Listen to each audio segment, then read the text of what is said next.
അങ്ങനെ ഒരു കാര്യം നടന്നിട്ടുണ്ടെങ്കിൽ അത് ഒരേ ഒരാളുടെ തീരുമാനപ്രകാരമാണ് നടന്നിട്ടുണ്ടാവുക. ആളുടെ പേര് മുരുകൻ എന്നാണ്. അതിൻ്റെ എഫക്റ്റ്, അതിൻ്റെ സ്വാധീനം, അതിൻ്റെ തീരുമാനം ഓരോ ലോകത്തെയും ഗവൺമെൻറ്റിനെയും അവിടുത്തെ ജനങ്ങളെയും നിയന്ത്രിക്കാൻ കഴിവുള്ള ഒരു വലിയൊരു പ്രസ്ഥാനത്തിനെ ഭഗവാൻ തകർത്തത്. 2 ദിവസം കഴിഞ്ഞപ്പോഴാണ് അദ്ദേഹം എന്നെ വിളിച്ചിട്ട് പറഞ്ഞു വളരെ വളരെ വലിയൊരു കാര്യം ഇന്നുണ്ടായി, ഒരു അത്ഭുതമായ കാര്യം, അതുകൊണ്ടാണ് വിളിച്ചത്. വേറെ ആരും ചെയ്യാത്ത ലോക ചരിത്രത്തിനെ മാറ്റിക്കുറിക്കാൻ പോണമെന്നുള്ള വലിയ വലിയ ദൗത്യങ്ങളാണ് മുരുകഭഗവാൻ നമ്മളിലൂടെ നടത്തിയത്. ഇനി 1-2 കാര്യങ്ങൾക്ക് വേണ്ടി വെയിറ്റ് ചെയ്യണം. ആ കാലം അതൊരു ഡിസംബർ വരെ ഉള്ളിൽ അത് ആ 2 കാര്യങ്ങൾ നടക്കും എന്ന് ഞാൻ ഭഗവാന്റെ അനുഗ്രഹത്താൽ വിചാരിക്കുന്നു. എല്ലാവർക്കും നമസ്കാരം.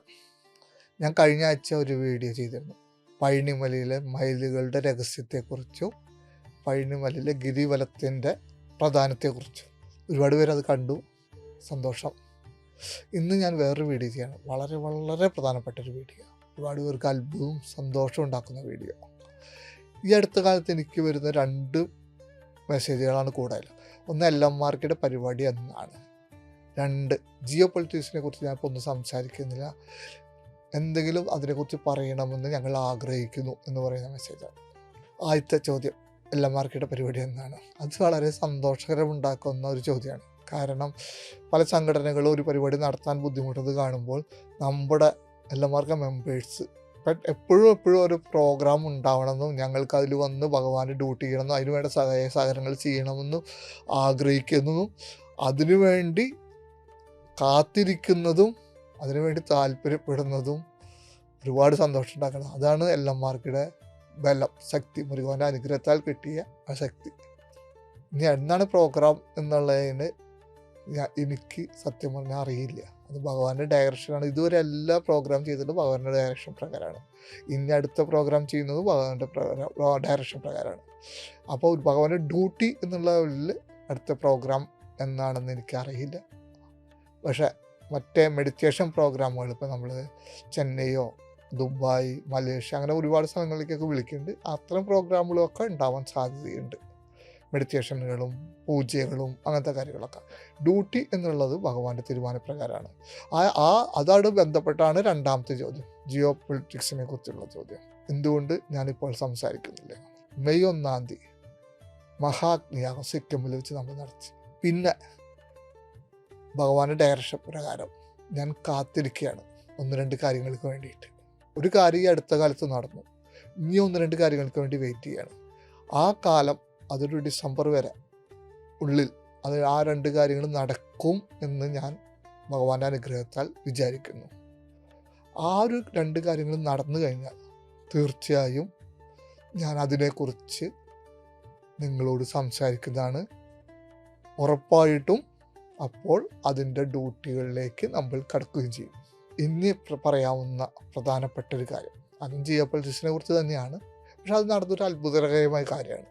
2023 അന്നാണ് കേരളത്തിലെ ആദ്യമായിട്ട് എൻ്റെ ഇൻ്റർവ്യൂസ്. അതിന് മുമ്പ് തത്വമൈ TVയിൽ വന്നിട്ടുണ്ട്. പക്ഷെ കൂടുതൽ ഇൻ്റർവ്യൂസ് വന്നു തുടങ്ങിയത് അത് ബിജു പത്മനാഭൻ്റെ ചാനലിലായിരുന്നു.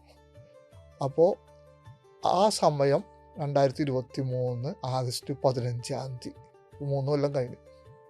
ആഗസ്റ്റ് 15-ാം തീയതി നമ്മൾ പഴനിമലയിൽ വെച്ച് ഒരു യാഗം നടത്തി. യിങ് യാങ് യാഗമായിരുന്നു അത്. ആ യിങ് യാങ് യാഗത്തിൻ്റെ പ്രത്യേകത, അന്ന് താവോയിസ്റ്റ് നേതാക്കളൊക്കെ സിംഗപ്പൂരിൽ നിന്ന് വന്നിട്ടുണ്ടായിരുന്നു. അത് ഇന്ത്യ ചൈന ഒരു സ്പിരിച്വൽ പാത്ത് ഉണ്ടായിരുന്നുവെന്നും ഞാൻ ഒരുപാട് വട്ടം സംസാരിച്ച കാര്യമാണ്. ഭോഗർനാഥർ സിദ്ധരെ പോലുള്ള, പുലിപ്പാണി സിദ്ധരെ പോലെയുള്ള, കാലിംഗനാഥർ സിദ്ധരെ പോലെയുള്ള സിദ്ധർമാർ ഒരുപാട് വട്ടം ചൈനയിലേക്ക് ട്രാവൽ ചെയ്തിട്ടുണ്ടെന്നും കാലിംഗനാഥർ സിദ്ധരുടെ സമാധി അവിടെയാണെന്നും പുലിപ്പാണി സിദ്ധർ അവിടുന്ന് വന്ന, ചൈനയിൽ നിന്ന് വന്ന ഒരാളാണെന്ന്, യൂജിന്ന് അങ്ങനെ ഒരു പേരുള്ള ഒരാളാണെന്നുള്ള ഒരു സങ്കല്പമുണ്ട്.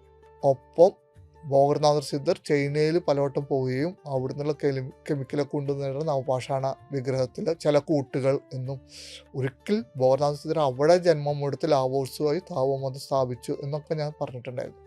അതേമാതിരി ചൈനയിൽ നിന്നും ഒരുപാട് സന്യാസിമാർ, ഫാഹ്യാനെ പോലെ, ഹുയാൻസാങ്ങിനെ പോലെ, അതെല്ലാം അറിയപ്പെടാത്തതായ ഒരുപാട് സന്യാസിമാർ ഇന്ത്യയിലേക്കും സഞ്ചരിച്ചിട്ടുണ്ടെന്നും, അതിൽ ഫാഹ്യാൻ്റെ ഒരു സമാധി സ്ഥലം തായ്വാനിൽ ഞാൻ പോയിട്ടുണ്ടായിരുന്നു.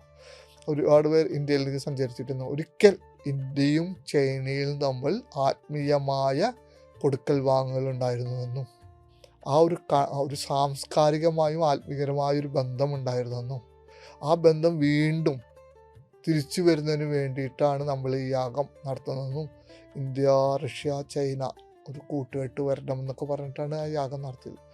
നമ്മുടെ ദൗത്യങ്ങളെല്ലാം വലിയ വലിയ ദൗത്യങ്ങളാണ്. നമ്മൾ ഏതെങ്കിലും ഒരു വ്യക്തിക്ക് നിങ്ങളുടെ ജീവിതത്തിൽ ഇങ്ങനെ ഉണ്ടാവും എന്ന് പറയുന്ന നമ്മൾ ചെയ്യുന്ന പ്രാർത്ഥനകളും മെഡിറ്റേഷനുകളും ഉണ്ട്. പക്ഷെ അതുമാത്രമല്ല, വേറെ ആരും ചെയ്യാത്ത ലോക ചരിത്രത്തിനെ മാറ്റിക്കുറിക്കാൻ പോണമെന്നുള്ള വലിയ വലിയ ദൗത്യങ്ങളാണ് മുരുകഭഗവാൻ നമ്മളിലൂടെ നടത്തിക്കുന്നത്. കാരണം അദ്ദേഹത്തിൻ്റെ തീരുമാനമാണ് നമ്മൾ നടക്കുന്നത്. ഡീപ് സ്റ്റേറ്റിനെ തകർത്തെറിയുക, എന്താ പറയുക, എത്രയോ വലിയൊരു ടാസ്ക്കാണെന്ന് ആലോചിക്കുക. എത്രയോ വലിയ ടാസ്ക്കാണ്. ലോകം മുഴുവൻ എത്രയോ വർഷങ്ങളായിട്ട് കൺട്രോൾ ചെയ്തിരിക്കുന്ന, ഓരോ ലോകത്തെയും ഗവൺമെൻറ്റിനെയും അവിടുത്തെ ജനങ്ങളെയും നിയന്ത്രിക്കാൻ കഴിവുള്ള ഒരു വലിയൊരു പ്രസ്ഥാനത്തിനെ ഭഗവാൻ തകർത്തെറിയും എന്ന് പറയുന്ന ദൗത്യം. ശത്രുക്കളായി നിൽക്കുന്ന, ഒരു വട്ട യുദ്ധം പോലും ഉണ്ടായിട്ടുള്ള ഇന്ത്യ, ചൈന, റഷ്യ എപ്പോഴും ഇന്ത്യയുടെ സുഹൃത്താണ്. ഇന്ത്യ ചൈന ബന്ധം നല്ല രീതിയിൽ വരുമെന്നുള്ള വലിയൊരു ദൗത്യങ്ങളാണ് ഭഗവാൻ നമ്മളെ കൊണ്ട് ചെയ്യിക്കുന്നത്. അത് ഒട്ടും ഈസിയല്ല. പക്ഷെ തീരുമാനിച്ചിലും നടപ്പിലാക്കണമെന്ന് പണിയാണ്ടവനാകുമ്പോൾ അത് നടന്നേ തീരും.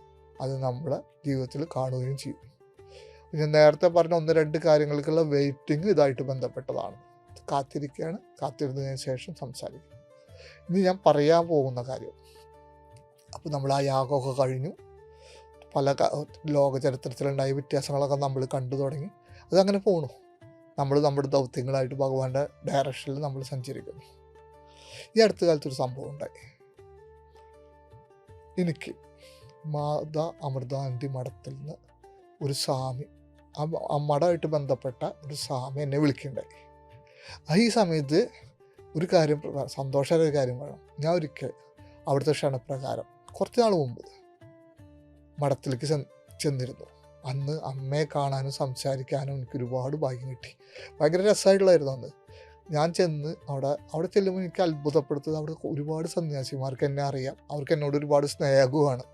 അതെനിക്ക് എന്താ പറയുക, ഏറ്റവും വലിയൊരു ആദരവായിട്ട് ഞാൻ കരുതുന്നു. അപ്പോൾ ഞാൻ അവിടെ ചെന്നപ്പോൾ അമ്മയെ കാണാൻ വേണ്ടി വെയിറ്റ് ചെയ്യുന്നു. അപ്പോൾ ആ സമയം അമ്മയുടെ പ്രാർത്ഥനാ സമയമാണ്, ആവാറായി. ഒരുപാട് പേര് ഹോളിൽ വെയിറ്റ് ചെയ്യുന്നുണ്ട്. പക്ഷെ അമ്മ ആ ഹോളിലേക്ക് നടന്നു വരുന്ന വഴിയിലാണ് ഞാൻ കാത്തു നിൽക്കുന്നത്. അപ്പം എൻ്റെ കൂടെ വന്ന ഡോക്ടർ മഹേഷ് ഉണ്ട്, പിന്നെ നമ്മുടെ അവിടുത്തെ ആദരണീയ സന്യാസിമാരുണ്ട്. അപ്പോൾ അമ്മ വന്നു, എന്നെ അമ്മയ്ക്ക് പരിചയപ്പെടുത്തി. അപ്പോൾ അമ്മ പോകാൻ നിൽക്കുകയാണ്. അപ്പോൾ ഇവർ പറഞ്ഞു മുരുകഭഗവാന്റെ നിർദ്ദേശങ്ങൾ കിട്ടുന്ന ഒരാളാണെന്ന്. പെട്ടെന്ന് തന്നെ അമ്മ എൻ്റെ കൈ പിടിച്ച് പറഞ്ഞു, ആണോടാ മോനെ, എങ്ങനെയത് കിട്ടണേ, വാ എന്ന് പറഞ്ഞിട്ട് ഇത്രയധികം ആൾക്കാർ അവിടെ കാത്തു നിൽക്കുമ്പോഴും അമ്മ എന്നെ പിടിച്ച് റൂമിലേക്ക് കൊണ്ടുപോയി. അമ്മ ഒരു കസേരയിൽ നിന്നിട്ട് ഒരു കസേര കാണിച്ചു, അവിടെ ഇരിക്കാൻ പറഞ്ഞു. ഞാനിരുന്നില്ല. ഞാൻ അമ്മയുടെ പാദത്തിൻ്റെ കാലിൻ്റെ കീഴേയിരുന്നുള്ളൂ. കാരണം അമ്മയുടെ മുമ്പിൽ ഒരു കസേരയിൽ ഇരിക്കാനുള്ള ഒരു ലെവലായിട്ടില്ല എന്നെനിക്കറിയാം. അമ്മയുടെ മകനായി ഞാൻ താഴ്ത്തിരുന്നു. അമ്മ എന്നോട് ഒരുപാട് നേരം സംസാരിച്ചു, ഒരുപാട് കാര്യങ്ങൾ പറഞ്ഞു.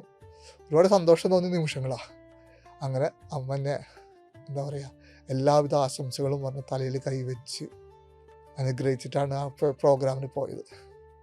അതെനിക്കൊരു വലിയൊരു ഭാഗ്യം കിട്ടിയ ദിവസമായിരുന്നു അത്. അതിനുശേഷം എനിക്ക് അവിടുത്തെ ഒരുപാട് സന്യാസിമാരെ അറിയാം വ്യക്തിപരമായിട്ട്. അതിലൊരു വളരെ പ്രധാനപ്പെട്ട ഒരാൾ എന്നെ വിളിച്ചിട്ട് പറഞ്ഞു, ഭയങ്കര സംഭവം ഉണ്ടായി ഇന്ന്.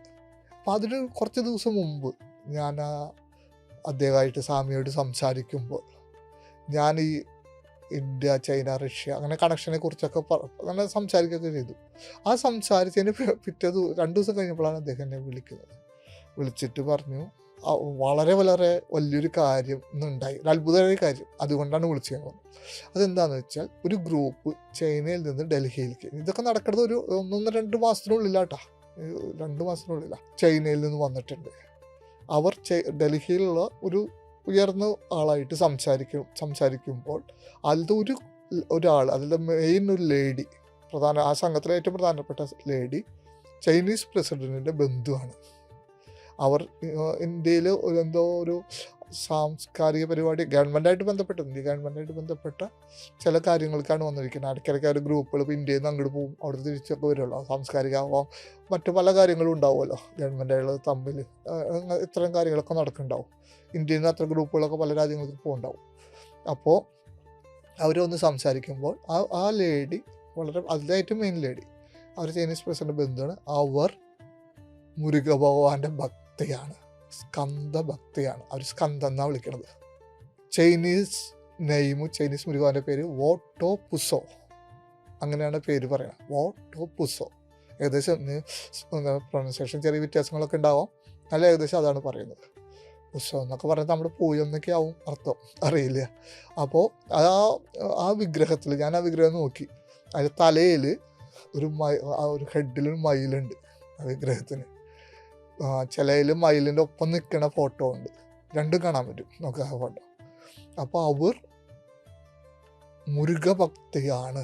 അവർ മാത്രമല്ല, ചൈനീസ് ഗവൺമെൻറ്റിൻ്റെ പല തലപ്പത്തുള്ള ആൾക്കാരും സ്കന്ദ ഭക്തരാണ്.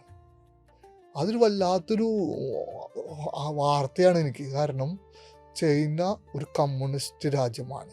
ആ കമ്മ്യൂണിസ്റ്റ് രാജ്യത്തിലെ ഗവൺമെൻറ്റിലെ പല ആൾക്കാരും സ്കന്ദ ഭക്തരാണെന്നുള്ള അറിവ് എനിക്ക് പുതുമയുള്ളതായിരുന്നു. അപ്പോൾ ഞാൻ ഉടൻ തന്നെ ആ സ്വാമിയോട് പറഞ്ഞു, ഞാൻ ഒരു വേല്, നമ്മുടെ അഗ്നിയാഗത്തിൽ പൂജിച്ച വേലുണ്ട് എൻ്റെ കയ്യിൽ, പഴനിയിലും പൂജിച്ചിട്ടുണ്ട്, അത് ഞാൻ ഡൽഹിയിലേക്ക് കൊടുത്തയച്ചാൽ അവർക്ക് കൊടുക്കാൻ പറ്റുമോ എന്നുള്ളത്. അപ്പോൾ സ്വാമി പറഞ്ഞു, തീർച്ചയായും എനിക്ക് കൊണ്ട് തന്നാൽ മതി, ഞാൻ ഡൽഹിയിലേക്ക് അയച്ചോളാം. ഡൽഹിയിലത്തെ ആ ഉയർന്ന ആൾ മുഖാന്തരം ആ ലേഡിക്ക്, ആ ബഹുമാനപ്പെട്ട ആ സ്ത്രീക്ക് കൊടുത്തോളാം എന്ന് പറഞ്ഞു. ഞാൻ ആ സ്വാമിയുടെ കയ്യിലേക്ക് വേല് കൊടുത്തു വിട്ടു. സ്വാമി ഡൽഹിയിലേക്ക് ആ വേലെത്തിച്ച് ആ ലേഡിക്ക് ആ വേല് കൊടുക്കുകയും അതിൻ്റെ ഒരു ഫോട്ടോ എനിക്ക് അയച്ചു തരികയും ചെയ്തു. ആക്ച്വലി ആ ഫോട്ടോ ഞാൻ ഗ്രൂപ്പിൽ ഇട്ടിട്ടുണ്ടായിരുന്നു, നമ്മുടെ എല്ലാമാർക്ക് ഗ്രൂപ്പിൽ. പക്ഷേ അവിടുന്ന് അപ്പോഴേക്കും എനിക്ക് ഫോൺ വന്നു. അവരുടെ വ്യക്തിപരമായ കാര്യങ്ങളായിട്ട് സ്വകാര്യത നിലനിർത്തണം എന്ന് ആഗ്രഹിക്കുന്നുണ്ട്, ആ ഫോട്ടോ പിൻവലിച്ചാൽ ഉപകാരമായി എന്നത് പറഞ്ഞു. ഓൾറെഡി നമ്മളെല്ലാ ഗ്രൂപ്പിലും ഇട്ടുണ്ടായിരുന്നു, എല്ലാമാർക്കും ഫേസ്ബുക്കിലും ഇട്ടുണ്ടായിരുന്നു. എനിക്ക് തോന്നുന്നത് അത് ഇട്ട് ഒരു അരമണിക്കൂറിൽ എനിക്ക് ആ കോൾ വന്നിട്ടുണ്ട്. അരമണിക്കൂർ കഴിഞ്ഞിട്ട് ഞാൻ ശരി, തീർച്ചയായും ഞാൻ ചെയ്യാമെന്ന് പറഞ്ഞ് എല്ലാ ഗ്രൂപ്പിൽ നിന്നും ഫേസ്ബുക്കിൽ നിന്ന് ആ ഫോട്ടോ ഡിലീറ്റ് ചെയ്ത് തന്നു. പക്ഷെ ആ ഫോട്ടോ എൻ്റെ കയ്യിൽ ഇപ്പോഴും ഉണ്ട്. അവരുടെ എന്താ പറയുക, അവർ ആ ഉയർന്നൊരു ഉദ്യോഗസ്ഥയാണ്, അവരുടെ സ്വകാര്യത അങ്ങനെ തന്നെ. പ്രത്യേകിച്ച് ചൈനീസ് അറിയാലോ, ചൈനീസ് ഗവൺമെൻറ് അതൊക്കെ ആയിട്ട് ബന്ധപ്പെട്ട കാര്യങ്ങളാകുമ്പോൾ അത് അങ്ങനെ തന്നെയാണ് അവർ ആഗ്രഹിക്കേണ്ടാവുക. അതുകൊണ്ട് ഞാൻ ഡിലീറ്റ് ചെയ്ത് കഴിഞ്ഞും ചെയ്തു. അവർ ആ വേല് ചൈനയിലേക്ക് കൊണ്ടുപോയി. ഒരു 10 ദിവസം മുമ്പ് ആ സ്വാമി, നമ്മുടെ അമൃതാനന്ദ മഠത്തിലത്തെ ബഹുമാനപ്പെട്ട ആദരണീയനായ ആ സ്വാമി, ഞാൻ എന്തുകൊണ്ടാണ് പേര് പറയാത്തത് വെച്ചാൽ, അവരൊന്നും പേര് പറയരുത്, ഡൽഹിയിലത്തെ ഉദ്യോഗസ്ഥരായ ഉയർന്ന ആളായാലും സ്വാമി ഒന്നും അവരുടെ പേര് പറയരുത് എന്നുള്ളൊരു അഭ്യർത്ഥന ഉള്ളത് കൊണ്ടാണ് ഞാൻ പേര് പറയാത്തത്. പക്ഷേ ഈ ഫോട്ടോ ഞാൻ ഓൾറെഡി ഇട്ടിട്ടുണ്ട്. ഫോട്ടോ കണ്ടവർക്ക്, ആ സമയം ഒരു അരമണിക്കൂറുള്ള കണ്ടവർക്ക് അറിയാൻ പറ്റുന്നുണ്ടാവും. ഗ്രൂപ്പിലുണ്ടായിരുന്ന എല്ലാവർക്കും ഫേസ്ബുക്കിൽ പേജിൽ ഇട്ടുണ്ടായിരുന്നു. അപ്പോൾ ആ സ്വാമി 10 ദിവസം മുമ്പ് എനിക്കൊരു മെസ്സേജ് അയച്ചു, എന്നെ വിളിച്ച് സംസാരിച്ചു. ആ വേല്, ചൈനയിലേക്ക് പോയ മുരുകവാൻ്റെ വേല് ചൈനീസ് പ്രസിഡൻറ്റിന് ഷിപ്പിങ്ങിന് കയ്യിൽ കൊടുത്തു എന്ന് പറഞ്ഞിട്ട് അതിൻ്റെ ഫോട്ടോ എടുത്തിട്ടുണ്ട്. ഫോട്ടോ ഗവൺമെൻറ് തരികയാണെങ്കിൽ നമുക്ക് അയച്ചു തരാമെന്ന് പറഞ്ഞിട്ട്. ഫോട്ടോ എനിക്ക് കിട്ടിയിട്ടില്ല. അത് എന്താ പറയുക, ചൈനീസ് ഗവൺമെൻറ് ആ രീതിയിലുണ്ടാവുമല്ലോ, കിട്ടിക്കഴിഞ്ഞാൽ ഞാൻ നിങ്ങൾക്ക് കാണിച്ചു തരാം. പക്ഷെ എന്നെ അത്ഭുതപ്പെടുത്തിയത് വെറും സാധാരണക്കാരനായ ഞാൻ, കേരളത്തിനൊരു മൂലയിലിരിക്കുന്ന ഞാൻ പൂജിച്ചൊരു വേല് ലോകത്തെ ഏറ്റവും ശക്തമായ രാഷ്ട്രങ്ങളിൽ ഒരു രാഷ്ട്രമായ, ഒരു കമ്മ്യൂണിസ്റ്റ് രാഷ്ട്രമായ, അവിടുത്തെ ഏറ്റവും ശക്തനായ ഒരു ചൈനീസ് പ്രസിഡന്റ് കയ്യിലെത്തണമെങ്കിൽ പഴനിയാണ്ടവൻ്റെ തിരുവിളയാടൽ എത്ര ശക്തമാണെന്ന് നിങ്ങൾ ആലോചിച്ച് നോക്കിയേ. അങ്ങനെ ഒരു കാര്യം നടന്നിട്ടുണ്ടെങ്കിൽ അത് ഒരേ ഒരാളുടെ തീരുമാനപ്രകാരമാണ് നടന്നിട്ടുണ്ടാവുക. ആളുടെ പേര് മുരുകൻ എന്നാണ്. അതിൻ്റെ എഫക്റ്റ് എനിക്കിപ്പോൾ ആ ഫോട്ടോ കിട്ടിയിട്ടില്ല, പക്ഷെ അതങ്ങനെ നടന്നിട്ടുണ്ടെങ്കിൽ അതിൻ്റെ എഫക്റ്റ്, അതിൻ്റെ സ്വാധീനം, അതിൻ്റെ തീരുമാനം ആ ഒരു സമൂഹത്തിലും ലോകത്തിലും ഉണ്ടാക്കാൻ പോകുന്ന എഫക്റ്റ് നിങ്ങൾക്കിനി ജീവിതത്തിൽ കണ്ടറിയേണ്ടി വരും. ഒരു വല്ലാത്ത കാര്യങ്ങൾ ഈ ലോകത്ത് നടക്കാൻ പോവുകയാണ്. ഈ പ്രകൃതി അത് സാക്ഷ്യം വഹിക്കാൻ പോവുകയാണ്. നമ്മൾ ശിവതാണ്ഡവത്തെക്കുറിച്ച് കേട്ടിട്ടുണ്ട്. ആ ശിവതാണ്ഡവം നടക്കുമ്പോൾ ലോകം മുഴുവൻ ഞെട്ടിവിറച്ച് നിൽക്കുമെന്നും വിഷ്ണു ഭഗവാൻ അതിൻ്റെ സാക്ഷിയായിട്ട് നിൽക്കുമെന്നും നമ്മൾ വായിച്ചിട്ടുണ്ട്. അതേപോലെ മുരുക ഭഗവാന്റെ തിരുവിളയാടൽ ഈ ലോകത്ത് നടക്കാൻ പോവുകയാണ്. പ്രകൃതി അതിനു വേണ്ടിയിട്ടുള്ള ഒരുക്കങ്ങൾ ആരംഭിച്ചു കഴിഞ്ഞു. ആ പ്രകൃതി അതിനുവേണ്ടി തയ്യാറാവുന്ന നിമിഷം ഭഗവാന്റെ തിരുവിളയാടൽ ഈ ലോകത്ത് നടക്കും. ഞാനും നിങ്ങളും അതിന് സാക്ഷിയാവും. ഞാനും ആദ്യം പറഞ്ഞ കാത്തിരിക്കുന്ന വിഷയങ്ങൾ ഈ ലോകത്ത് നടക്കും. അപ്പോൾ ഞാൻ വീണ്ടും നിങ്ങളിലേക്ക് ഒരുപാട് ഭഗവാന്റെ ഡ്യൂട്ടികളായിട്ട് വരും.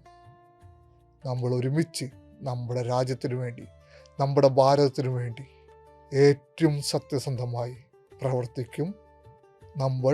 ഞാനും നിങ്ങളും ഭഗവാന്റെ ദൂതന്മാരാണ്, പടയാളികളാണ്, ഭക്തരാണ്. നമ്മൾ നമ്മുടെ രാജ്യത്തെ സ്നേഹിക്കുന്നു. നമുക്ക് രാജ്യമാണ് വലുത്. Nation is first. എല്ലാവർക്കും ഭഗവാന്റെ അനുഗ്രഹം ഉണ്ടാവട്ടെ. വെറ്റുവേൽ മുരുകനിക്ക് ഹരോഹര, ജ്ഞാനവേൽ മുരുകനിക്ക് ഹരോഹര, ജ്ഞാനദണ്ഡായുധ പാണിക്ക് ഹരോഹര, വീരവേൽ മുരുകനിക്ക് ഹരോഹര. ജയ് പൈനാടവ, ജയ് ഭാരത്. ഓം ശരണഭവായ നമഃ.